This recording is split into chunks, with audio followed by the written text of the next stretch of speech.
नमस्कार, मैं सौरभ दीक्षित और आप देख रहे हैं बिस्तर का खास शो सोना चांदी। सोने की कीमतें इस वक्त $4000 प्रति औंस के ऊपर टिके रहने के लिए संघर्ष कर रही हैं। कई लोगों को लग रहा है कि गोल्ड की रैली अब खत्म हो गई है, लेकिन दुनिया की बड़ी investment bank BMO capital market की एक नई रिपोर्ट कुछ और ही कहानी बता रही है।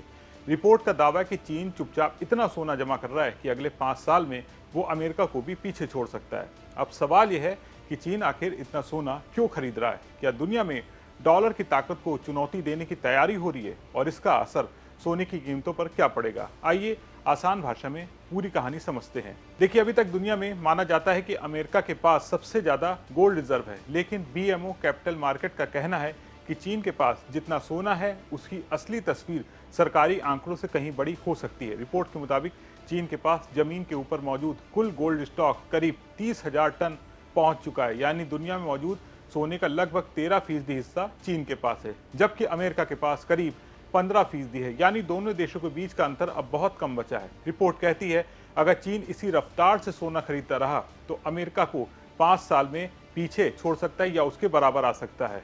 तो अब सवाल है कि चीन आखिर ऐसा क्यों कर रहा है? इसे जानने से पहले एक नजर भारत में आज सोने चांदी की कीमतों पर भी डाल लेते हैं। 28 जुलाई की दोपहर करीब 1:30 बजे मल्टी कम्युनिटी एक्सचेंज यानी MCX पर 5 अगस्त 2026 की डिलीवरी वाला सोना 963 रुपए की गिरावट के साथ 1,42,100 रुपए प्रति 10 ग्राम पर ट्रेड कर रहा था। वहीं 4 सितंबर 2026 की डिलीवरी वाली चांदी करीब 3,946 रुपए की गिरावट के साथ 2,17,227 रुपए प्रति किलो पर ट्रेड कर रही थी। अब बात करते हैं चीन क्यों इतनी तेजी से सोना खरीद रहा है। तो इसकी सबसे बड़ी वजह है डॉलर पर डिपेंडेंसी को खत्म करना। चीन चाहता है कि उसकी मुद्रा युआन भी दुनिया में उतनी ही मजबूत और भरोसेमंद बन जाए जितना आज अमेरिकी डॉलर है, और किसी भी देश की मुद्रा पर भरोसा बढ़ने के लिए मजबूत गोल्ड रिजर्व बहुत अहम माना जाता है। रिपोर्ट के मुताबिक पीपुल्स बैंक ऑफ चाइना यानी चीन का केंद्रीय बैंक फिलहाल करीब 5,200 टन सोना रखता है, लेकिन अगर चीन अमेरिका जैसी स्थिति हासिल करना चाहता है तो उसे अभी भी 2,500 से 3,000 टन सोना खरीदना पड़ सकता है।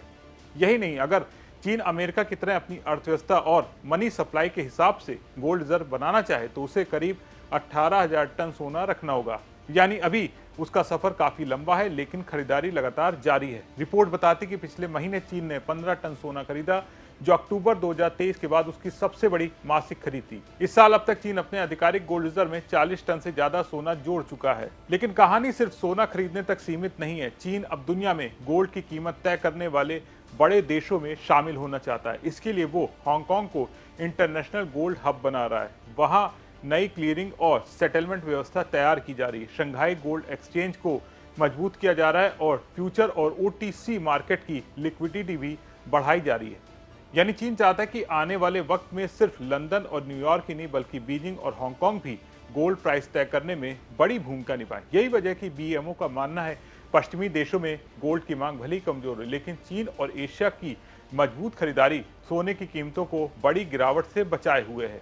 तो कुल मिलाकर तस्वीर साफ है, चीन सिर्फ सोना नहीं खरीद रहा है बल्कि आर्थिक ताकत, मुद्रा की विश्वसनीयता और वैश्विक वित्तीय प्रभाव बढ़ाने की लंबी रणनीति पर काम कर रहा है। अगर आने वाले वर्षों में चीन की खरीदारी इसी तरह जारी रहती है तो दुनिया के गोल्ड मार्केट का संतुलन बदल सकता है और इसका असर सोने की कीमतों से लेकर डॉलर की ताकत तक सब जगह दिखाई दे सकता है। अब देखना होगा कि चीन की ये रणनीति आने वाले 5 वर्षों में दुनिया की आर्थिक तस्वीर को कितना बदल पाती है। आप चीन की सोने पर जारी इस भारी भरकम खरीदारी पर क्या सोचते हैं? कमेंट करके अपने विचार जरूर लिखें। वीडियो पसंद आया हो तो इसे लाइक करें, शेयर करें और बिजनेस जगत की तमाम बड़ी खबरों को देखने के लिए बिस्तर को सब्सक्राइब करना ना भूलें।